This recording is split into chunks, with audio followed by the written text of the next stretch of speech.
ಮಾಧ್ಯಮದಲ್ಲಿ ತೋರಿಸಿ ನೀವು ನಿಮ್ಮ ರಾಜೀನಾಮೆ ಪತ್ರವನ್ನ. ಇವರು ತಮ್ಮ ರಾಜೀನಾಮೆ ಪತ್ರವನ್ನ ಮಾಧ್ಯಮದ ಮೂಲಕ ತೋರಿಸಿ ಅದನ್ನ ಕನ್ಫರ್ಮ್ ಮಾಡಬೇಕು. ಮೊದಲು ನಾವು ರಾಜೀನಾಮೆ ಕೊಟ್ಟಿದ್ದೇವಾ ಇಲ್ವಾ ಅಂತ ಹೇಳಿ. ಸುಮ್ಮನೆ ಬಾಯಿ ಮಾತಲ್ಲಿ ಸಾಕಾಗುದಿಲ್ಲ ನಮಗೆ. ರಾಜೀನಾಮೆ ಕೊಡ್ಲೇಬೇಕು, ಎಲ್ರು ಕೂಡ ರಾಜೀನಾಮೆ ಕೊಡ್ಲೇಬೇಕು. ಮಾಧ್ಯಮದ ಮುಖಾಂತರ ಅದನ್ನ ಓದಿ ಹೇಳಬೇಕು ನಿಮ್ಮ ಹತ್ರ, ಅವರಿಗೆ ಗೊತ್ತಾಗಬೇಕು ಅಷ್ಟೇ.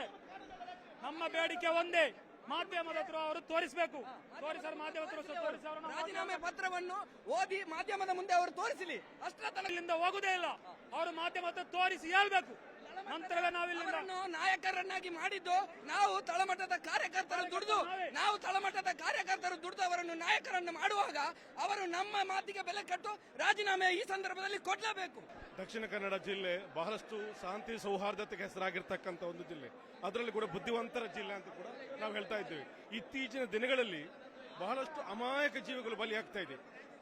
ಒಬ್ಬ ಬಡಪಾಯಿ ಯುವಕನನ್ನ ಹೊಯ್ಗೆ ನೆಪದಲ್ಲಿ ಕರೆತಂದು ಒಂದು ಗುಡ್ಡ ಪ್ರದೇಶದಲ್ಲಿ ಅವನು ಬರ್ಬರ್ ಹತ್ಯೆ ಮಾಡುತ್ತಾರೆ ಅಂತ ಹೇಳಿದ್ರೆ, ನಮ್ಮ ಜಿಲ್ಲೆಯ ರಾಜಕಾರಣಿಗಳು ಪೊಲೀಸ್ ಸಿಬ್ಬಂದಿ ಕೂಡ ಬಹಳಷ್ಟು ನಿಷ್ಕ್ರಿಯತೆ ತೋರಿಸ್ತಾ ಇದೆ. ನಾವು ಹೇಳುವುದು ಇಷ್ಟೇ, ಈ ಬಡಪಾಯಿ ನೋಡಿ, ಇವತ್ತು ಹಲವಾರು ಗ್ಯಾರಂಟಿಗಳನ್ನು ಸರ್ಕಾರ ಕೊಡ್ತಾ ಇದೆ, ನಮ್ಮ ಜೀವಕ್ಕೆ ಗ್ಯಾರಂಟಿ ಇಲ್ಲ.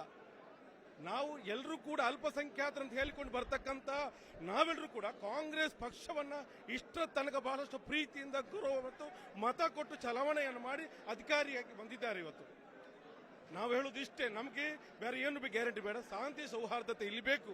ಯಾರೆಲ್ಲ ಯಾವ ರೀತಿಯ ಕಮ್ಯುನಲ್ಗೆ ಸಪೋರ್ಟ್ ಮಾಡ್ತಾರೆ, ಯಾವುದೇ ಜಾತಿ ಇರಲಿ, ಯಾವುದೇ ಧರ್ಮ ಇರಲಿ, ನಾವು ಇಂಥ ಧರ್ಮ ಜಾತಿ ಅಂತ ಹೇಳ್ತಾ ಇಲ್ಲ. ಕಮ್ಯುನಲ್ ಇರ್ತಕ್ಕಂಥವರು, ಕೋಮುಗಲಭೆ ಸೃಷ್ಟಿ ಮಾಡುವಂತವರು, ಭಯೋತ್ಪಾದಕರನ್ನ ಇಲ್ಲಿಂದ ಓಡಿಸಬೇಕು. ಅವರನ್ನು ಇಲ್ಲಿಂದ ಓಡಿಸಿ ಇಲ್ಲಿನ ಕಾನೂನು ಸಂವಿಧಾನ ಬದ್ಧವಾಗಿರ್ತಕ್ಕಂಥ ಡಾಕ್ಟರ್ BR ಅಂಬೇಡ್ಕರ್ ಅವರ ಸಂವಿಧಾನವನ್ನ ಎಲ್ಲರೂ ಗೌರವಿಸಬೇಕು, ಹಕ್ಕು ಎಲ್ರಿಗೂ ಸಿಗಬೇಕು.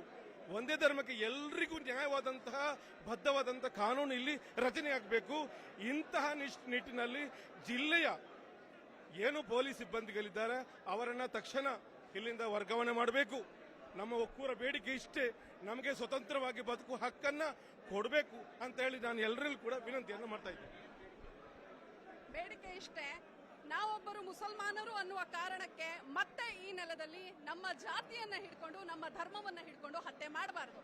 ಈ ಹಿಂದೆ ಮೊನ್ನೆ ಸುಭಾಷ್ ಶೆಟ್ಟಿ ಕೊಲೆ ಆದಾಗಲೂ ಕೂಡ ಮುಸಲ್ಮಾನರು ಭಯೋತ್ಪಾದಕರು, ಮುಸಲ್ಮಾನರು ಕೊಲೆಗಡುಕರು ಅಂತ ಪಾಯಿಂಟ್ ಔಟ್ ಮಾಡಿ ಧರ್ಮವನ್ನ ಪದೇ ಪದೇ ಹೀಯಾಳಿಸುವಂತ ಕೆಲಸ ಆಗ್ತಾ ಇತ್ತು. ಕುಡುಪುವಿನಲ್ಲಿ 29 ಜನ ಸೇರಿ ಒಬ್ಬ ಅಮಾಯಕನನ್ನ ಕೊಲೆ ಮಾಡಿದಾಗ ನಾವು ಧ್ವನಿ ಎತ್ತುತ್ತಾ ಇದ್ರೆ, ಇವತ್ತು ಬಂಟ್ವಾಳದಲ್ಲಿ ಮತ್ತೆ ಈ ರೀತಿಯ ಹತ್ಯೆ ನಡೀತಾ ಇರಲಿಲ್ಲ. ಬಹುಶಃ ನಾವೆಲ್ಲರೂ ಕೂಡ ಇವತ್ತು ಮನನೊಂದು ಮಾತನಾಡಿದ್ದೇವೆ, ಮತ್ತೆ ನಾವು ಮುಸಲ್ಮಾನರು ಅನ್ನುವ ಕಾರಣಕ್ಕೆ ಹತ್ಯೆ ಆಗಬಾರದು. ಭಾರತ ಒಂದು ಸುಂದರ ದೇಶ, ಇಲ್ಲಿ ಹಿಂದೂ, ಮುಸ್ಲಿಂ, ಕ್ರೈಸ್ತರು ಒಗ್ಗಟ್ಟಾಗಿ ಬದುಕುವಂತಹ ದೇಶ. ಈ ದೇಶದ ಸಂವಿಧಾನಕ್ಕೆ ಕೇವಲ ಜಾತಿಯ ಧರ್ಮದ ಆಧಾರದಲ್ಲಿ ಇಟ್ಕೊಂಡು ಚುತ್ತಿ ಬರುವಂತಹ ಕೆಲಸ ಮಾಡುವಂತಹ ಸಂಘಟನೆಗಳು, ಅದರಲ್ಲೂ ಕೂಡ ಕೇಸರಿ ಭಯೋತ್ಪಾದಕರಂತೆ ವರ್ತಿಸ್ತಾ ಇರುವಂತಹ RSS, ವಿಶ್ವ ಹಿಂದೂ ಪರಿಷತ್, ಇಂತಹ ಸಂಘಟನೆಗಳು, ನೀಚ ಸಂಘಟನೆಗಳನ್ನು ಬ್ಯಾನ್ ಮಾಡಬೇಕು. ಬಾಡಿಗೆ ಭಾಷಣಗಾರರು ಬಂದು ಬೊಗಳ್ತಾರಲ್ಲ, ಅಂತಹ ಬಾಡಿಗೆ ಭಾಷಣಗಾರರ ಮೇಲೂ ಕೂಡ ಕೇಸ್ ಹಾಕಬೇಕು. ಸರ್, ಹರಿಪ್ರಸಾದ್ ಬರ್ಲಿ, ಗುಂಡೂರಾವ್ ಬರುವುದಾದ್ರೆ ರಾಜೀನಾಮೆ ಕೊಟ್ಟೆ ಬರ್ಲಿ, ಜಿಲ್ಲೆಗೆ ರಾಜೀನಾಮೆ ಕೊಟ್ಟು ಬರ್ಲಿ. ಇಲ್ಲ, ಇಷ್ಟು ಜನರನ್ನ ಅರೆಸ್ಟ್ ಮಾಡ್ಲಿ, ಸರಣ್ ಪಂಪಲು ಮತ್ತೆ ಅವ್ರ ಆದಿಯಾಗಿ ಎಷ್ಟೆಲ್ಲ ಜನ ಸ್ಪೀಚ್ ಮಾಡ್ತಾರೆ, ಸುಶಾಂತ್ ಶೆಟ್ಟಿ ಎಲ್ಲ ಇದಾರಲ್ಲ, ಈ ಭರತ್ ಕುಂದೇಲು, ಇವ್ರನ್ನೆಲ್ಲ ಅರೆಸ್ಟ್ ಮಾಡ್ಲಿ.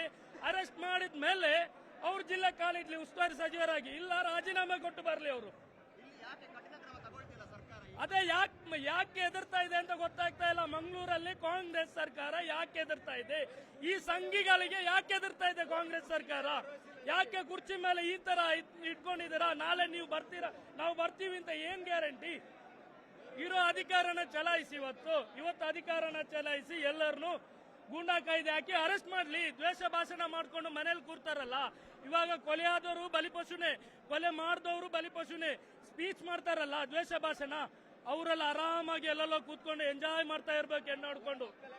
ಅವ್ರ ಮಕ್ಕಳೆಲ್ಲ ಫಾರಿನ್ ಎಲ್ಲ ಕಲ್ತಾ ಇದ್ದಾರೆ, ಎಲ್ಲ ಸೇಫ್ ಆಗಿದ್ದಾರೆ.